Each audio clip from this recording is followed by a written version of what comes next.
Welcome to Linoleum Knife. My name is Welcome. Oh, sorry, we're introducing each other. I forgot. Across the table from me is Dave White of you introduced me. movies.com.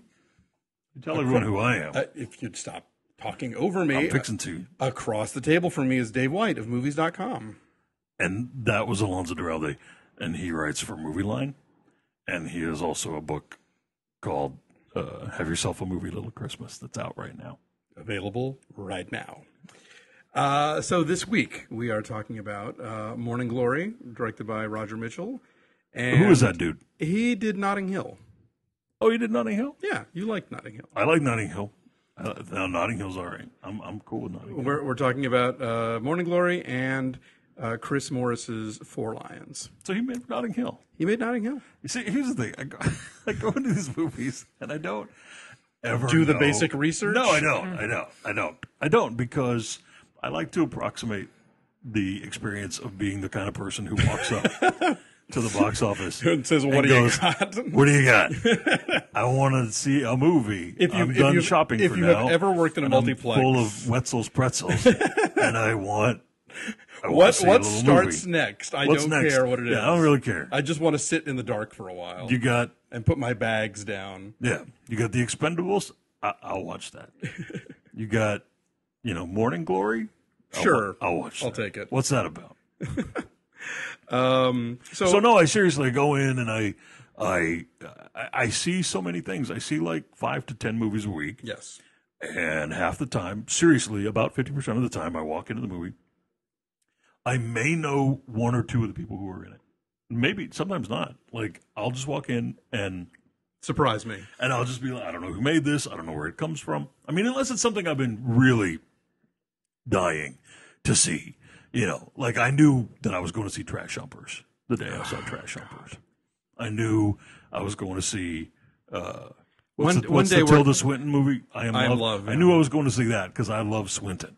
Yes, but one day we're going to have the episode that's. I knew I was going to see Human Centipede because arguing about I love Korean. Human Centipedes. But I don't. What are we doing? No, I just We're said going to have a what? I said one day we will have the episode where we do nothing but argue about Harmony Korine. It's going to be a rumble too. Yes, because he's great. Ugh, the worst. His movies are awesome. Poser, hate him.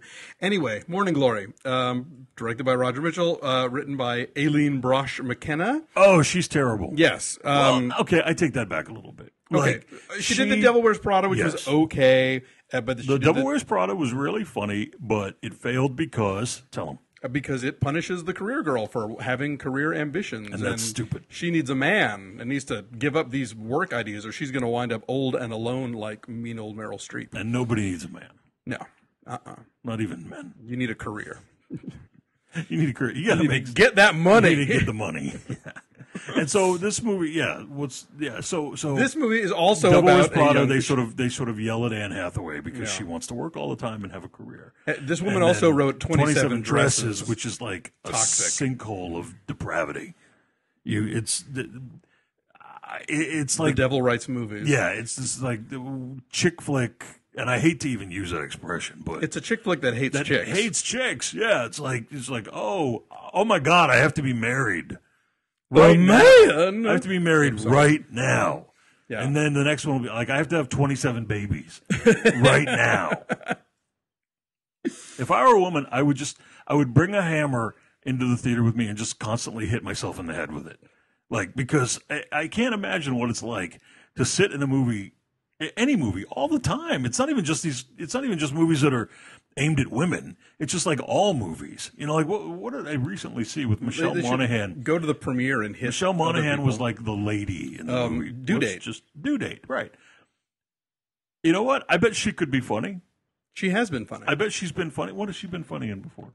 She was in the Heartbreak Kid. Was she funny? The not very good remake, but she was okay in it. Not a thing funny in that. She's funny in Kiss Kiss Bang Bang. Oh, that's right. That's right. Yeah, so Michelle Monaghan, she can be funny. But did Due Date let her be funny? No. Yeah, that movie, they could have called it like, Due Date. It's like when you go to movies and you just see, it's like guys.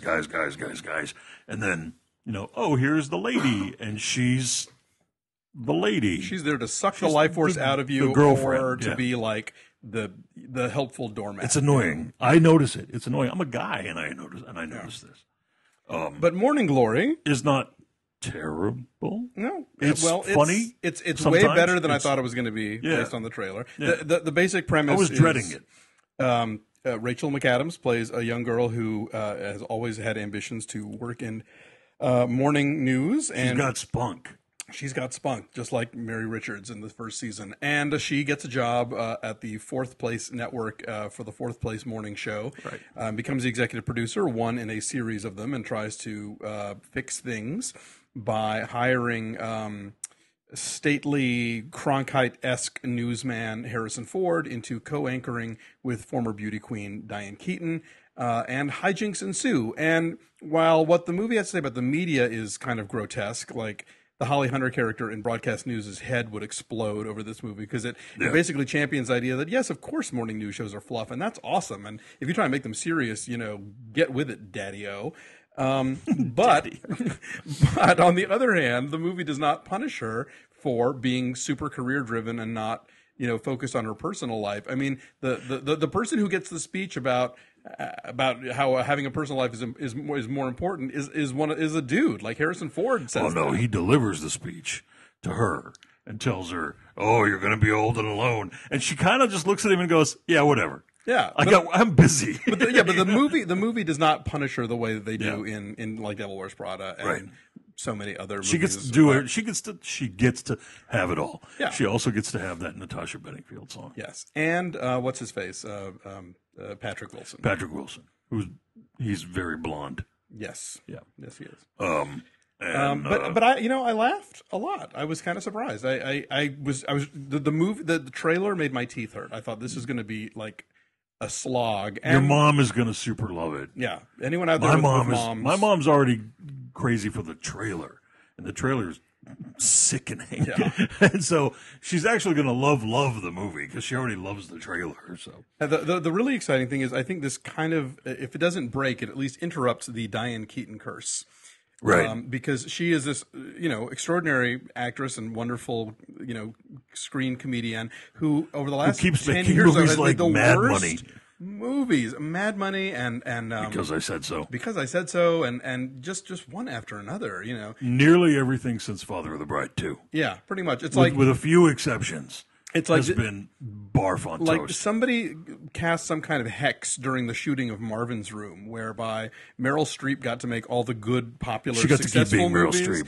and then Diane Keaton would make all the poopy movies. The anti-Meryl Streep. Yeah, but no. So it's good for Diane Keaton. She's in a movie that is not terrible, and hopefully it'll do some business. I don't know. We didn't hate it. Yeah, Neither one of us hated it. Yes, I will stand by that. Didn't hate it. And I have to see it again. With your mother. I have to see it again with my mom. Soon. Very soon, actually. And she's going to have a very nice time. She's going to have a very nice afternoon. We're going to go to TGI Fridays. And she's going to get the Jack Daniels steak, which is not bad at TGI Fridays, actually. And then she's going to have more Jack Daniels in her Coke, glass. In a glass with her Coke. Because she loves Jack and Coke. It's a theme lunch. Yeah. And then we're going to go see Morning Glory. Now, when you see these movies a second time with her, like... I notice things that I did not see before. Okay, because I was going to ask, does your mind For just example, astrally project or something? Or sometimes I take a nap. Okay. But then she's been busting me lately for taking naps. Well, you snore. It's real obvious when you nap I don't. in movies. Yeah, but I don't snore in the theater. Yeah, you do. No, do I really? Oh, yeah. Oh, yeah. Seriously? Yes. That's And why you don't wake me up? of course I wake you up. That's right. when I elbow you. Is because you're going or something. I see. Oh, yeah. It's super obvious. If your Nice. mom can tell, it's, Yeah. it is not discreet. Yeah, she's been busting me for having little naps lately. But I mean, like, sometimes the movie's not something I want to go see. She makes the decision. She picks the movie, and I'm compliant. You are dutiful. Yeah. And, like, we saw Eat, Pray, Love. Like, I had to go see that again with her. She wanted to see it, and I went to see it with her. And I hated it less the Really? second time around. I didn't know that. I can't say it's still. I don't think it's a better movie after having seen it twice. But You just but hated it less. I just felt more like, I don't know. I felt like, what would my mom be thinking while watching Eat, Pray, Love? Eat, Pray. What did I just? Eat, yeah. pray, love. Eat, prattle, love. In English, yeah. And I just thought, well, I bet this is maybe, for a lady in her 60s. Listeners you should explain, Which by the is way, my mom. why you don't know what your mother would think about Eat, Pray, Love when you watched it with her. Oh, she had a stroke. So, yes. And she doesn't talk anymore. She just kind of makes noises. She can think, and she knows what's happening all around her. She just can't make the mouth words anymore. Yeah. So that's why there would But be I take her to history. the movies because she loves going to the movies. Yes, she does. I've been there. No, and it's not like she's looking at it and thinking it's a roll of Scotch tape. She's she there. gets it, she follows gets it. everything. Yeah. The stroke made her unable to actually talk anymore. Now, Except with this little computer that she has that a robot lady voice comes Yes. out of when she touches a picture. Is there like an Eat, Pray, Love cookbook? That seems like it would be an obvious. I don't think there was enough food in the movie for there to be a whole cookbook. She only eats in Italy. True. She starves in those last two countries. That's true. Yeah, you don't want to eat. She has diarrhea in India. You don't want the India food. I don't And then think, she has what's his she face? bangs Javier Bardem. She bangs him a lot in Bali or Bali, wherever yeah. she is, and so they live on love right in that segment of the film. Well, the eat part needs a cookbook because some of that stuff looked real good. Yeah, it's pizza. Well, not just the pizza. My computer just did a noise. Yes, it did. Who cares? Yeah, whatever. Yeah. Let's talk about Four Lions. Let's talk about Four We spent like Lions. 20 minutes on Morning Glory. So Four Lions is from a British satirist, Chris Morris, who is the guy who did Brass Eye. and The Day Today. Yeah. And it's a comedy about four bumbling oafs with a dream. Of killing everyone. The dream happens to be being suicide bombers. They're Muslim terrorists in jihad. London. Yeah, they want to blow up the London Marathon. And three of them. It's a comedy. Yes, and that's the thing. It's a comedy. This is not open. We need to say this is not open wide either right now. This is a movie in limited release. But look for it. In a couple months, it's going to be on Netflix, and you can have it then. But if it comes near you, you should. This is the kind of movie. Unlike Trash Humpers.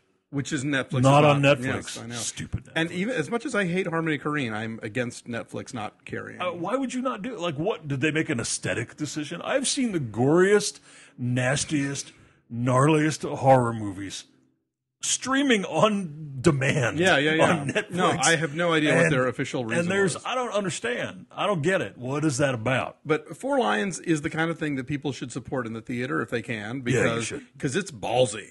Well, yeah, it's not just it's a comedy. It's a comedy about jihad. Well, no, say it right. Well, it's not a comedy about. It's not a comedy that thinks terrorism is funny. No, of course not. But it's a comedy about what stupid terrorists. But yeah, what if you made a movie about four guys who wanted to be terrorists? If the Three Stooges were terrorists, exactly, who were too inept to be suicide bombers, and that is where the comedy comes from, and it's incredibly funny. Yeah, it's and hilarious. It goes there with seriousness on in moments you're not expecting. Yeah. And so you're kind of taken aback, like when the main character is talking to his family, his wife, who's a nurse, and his little kid, and he's like, yes, I will blow things up and die, and I will be a martyr. And they're like, yes, that's great, Dad. I mean, like and it's a serious moment in the movie, and they're into it. Yeah. And then you're like, terrorism is real, But it also kind of goofs on how the media handles terrorism and how the government handles the government terrorism, and like the people that are supposed to be protecting us. So it is. It's the funniest movie I've seen all year long. Yeah, it is hilarious. And when they make me give star ratings on movies.com, I really don't ever give fives. Back in the day we had grades, and I would give A's and A minuses, but I would never give A pluses. And when they transferred us over to stars, all my A's became 5 stars, sort of wrongly, but I don't actually care. But I don't usually give fives because 5 is for the perfect movie, and there aren't many of those. You gave this 5? I gave this 5. Awesome. Because it's not a perfect movie, but it's audacious. It's daring and people should see it. Yeah. It's really, really, really brutally funny. And it's not just that it's this bold satire. It's really funny, and it just like it builds, and the characters are really it's in the funny. loop funny. Yeah, totally. Yeah. And it goes further and further out on the ledge where you think, oh my God, there's no way they can pull this off, and the whole thing works. So it is. Yeah, by all means, go see that flick. Flick. I hate that word so much. Why do you have such a problem with it? It sticks in my head, that word. I can't get it out of my throat. I can't say flick. I mean, I just did. Tracy flick. I can't say flick in describing a movie. Well, okay. When I was in college, I had every Friday in the paper. I had a column that was called Weekend Flicks, and I just got. Did you name that column? I don't know if I named it or if I inherited it. I forget. But anyway, if you named it, then there's something wrong with it. I just got used to flicks, and so I don't have a problem with saying flicks. I'll say Netflix, but that's because it's their name. Well, no one's making you say it. It's okay. Right. But it's embarrassing when you say it. Don't shush me. I'm not a little baby. I don't need your. Aren't you just shushing? Do you want to talk? Are we out of time? No, we're about maybe halfway through. Oh, really? Yeah. So wow, we busted right through. We this. did. Yeah. Well, then let's talk about movies you haven't seen. Okay, and I can talk about movies you haven't seen. All right, you haven't seen Skyline. Correct. Which I hear is poop. It is poop. It is a poop movie, and it's about aliens. But the alien part is not the poop part. The aliens because it's made by these effects guys. Yeah, like, this is it's made by these effects guys. The last name's Krause. They've been around forever. They've worked on Titanic. They've worked on a million movies, making everything look awesome. So that part they know how to do. Yeah.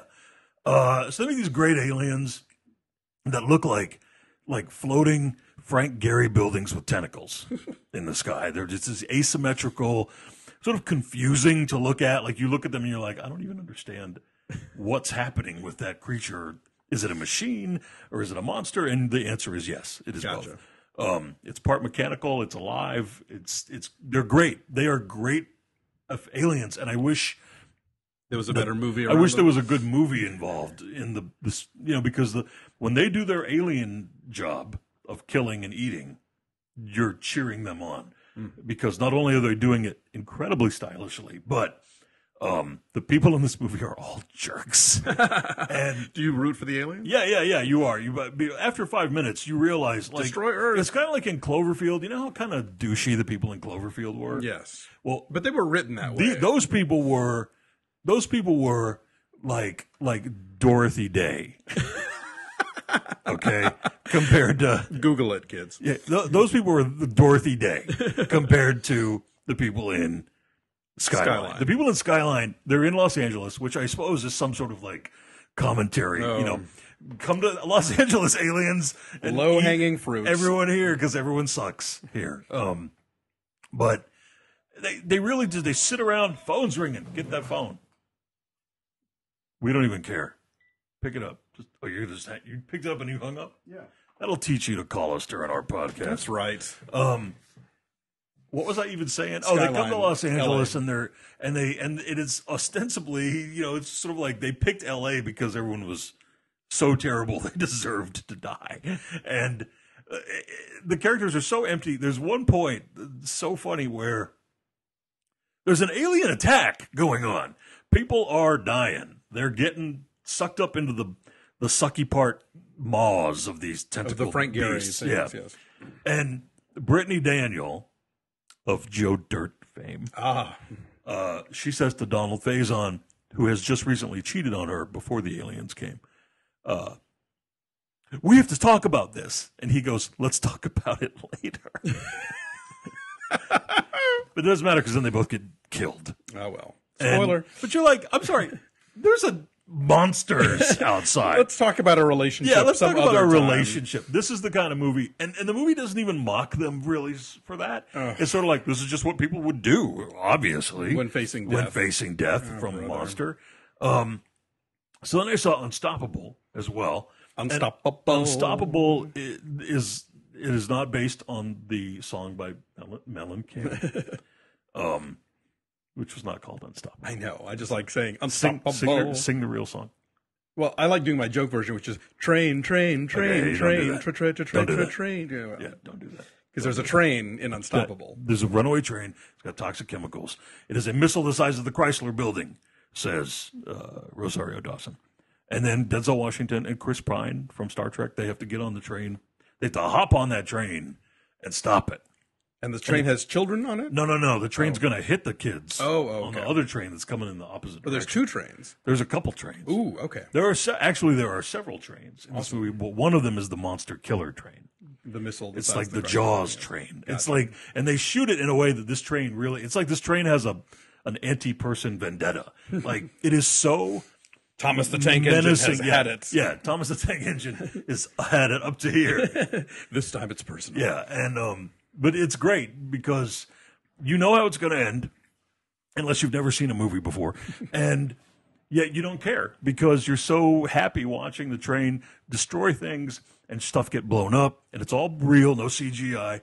All of it, really? Yeah, yeah. Wow. And Tony Scott, he's that kind of director where everything's really loud and Yes. and hyper. And But I haven't seen some analog effects in a while. So these are analog I will effects. go for that. These are practical. Yeah, Okay. These are real effects. These are not computer. Jen, my movie criticizing bro on movies.com, she didn't like it. Well, I read her review and I just thought it was hilarious that she hated Morning Glory and she hated Unstoppable. And I told her, I go, dude, you were hardcore this week. I say you're usually the tough one. I'm just a softie. I love cute Rachel McAdams movies, and I love Disaster movies. I love disaster movies. Yeah. Now, the two movies that I saw that you have not seen are both documentaries, actually. One is playing pretty around the country called Inside Job. And it's basically sort of like how the economy went to hell in a handbasket. And it's fascinating. Obama did that. No. It goes way back. It goes. I heard. I heard on Fox. I heard on the TV that Obama did all of this. Well, it's interesting because like it really kind of starts with Reagan, as you might imagine. But like That's a surprise. But the thing is, here's the thing though. I'm shocked by that. But this is not a lefty movie because Clinton and Obama hired the same guys to run the economy who the Bushes and Reagan did They too. ran it into the ground. Yeah, so like Larry Summers and the other guy that Obama had who was sort of running the Treasury. I don't know his name. I'm blanking on his name. Anyway, so no one has clean hands in this one. But what's great about Inside Job, Except me, I'm great. you are. What's great about Inside Job is that it made me finally understand what a credit default swap was and what a that other thing where they would take the mortgage and then the derivatives. Oh, the Kling Klang Matink. The cling clang matinking. What a derivative is. They use pictures, and that's how I understood finally what a derivative and what a credit default swap were. So I don't want you to explain it. Right no, now. I couldn't. I see. just get it in my head. But Okay. if you see Inside Job, I will finally you understand. will understand. That's what's so awesome about this movie. So very highly recommend that one. I also recommend a film called Marwan Call. What does that name even mean? It's a name That's hard to pronounce. It's hard to say. It's a made up name from like it's like parts of three different people's names. But it's about this guy who basically got like the crap beaten out of him by these dudes in a bar one night. Why did they beat him up? Well, we find that out later in the movie. I don't want to get into that. Oh, it's a but, spoiler if you tell. yeah. I see. But anyway, he goes into a coma, and it's one of those deals where when he comes out of the coma, he has to relearn everything. And this really happened. This It's is really a is a real true story. story. It's a Okay, documentary. all Yeah, right. he had to relearn like how to tie his shoes and how to speak and walk. Where's this guy live? I think in the Northeast. And so anyway, so he winds up creating this entire little town in his backyard called Marwan Call, and it's this like it's a fictional sort of Belgian town during World War II, and he's got all these dolls that are like him and that are other people who are in his life. And What happens when it rains on the town? they don't get into that, and I was wondering about that myself. But What anyway, happens in the winter when it snows? they don't really talk about that either. But anyway, it becomes this. I hate it when they leave parts out that I have questions You about. always have questions. It becomes this big art project, and like this one dude like takes pictures of it, and he winds up getting like a gallery show in New York. But it's really not so much about the art world stuff as much as just sort of this guy working through his own, trauma from having been through this ordeal, and how creating this sort of fake world unto himself is sort of part of his therapy. It's a really fascinating film. I highly recommend it. Marwan Call, MARW. It's playing in L.A. right now, Yeah, right? it's It's at- just opened. Yeah, just opened at the New Art. New Art, yeah. MARWENCOL. Which is a very nice theater. One screen. Yes. No waiting. No, you're not going to like the quiet, Maggie Smith movie and listening to bah, bah, bah, coming through the wall from the Michael Bay in the next multiplex. Yeah. So yeah. So that's, Did we have any questions from last week? Did anybody ask us anything? Did anybody have any comments to tell us? Well, there were complaints about like the audio. And sorry, yes, this is all coming through your left channel, people, because this is mono. Why? Because it's mono. It's mono. Yeah. So if you're wearing headphones, they're only hearing it in their left ear. Yes. What about happens in the right ear? Nothing. Right You ear. don't get it in both headphones at once? I think it just comes to the left. That's what I'm being told. That sucks. Why would you want to listen to this? How can we fix that? I don't know. That's the person You need who's to get on it, tech the guy. person who sold us all this always did her show in mono too. There goes my beep again. Yes, it does. So so if it's good enough for her, it's good enough for us.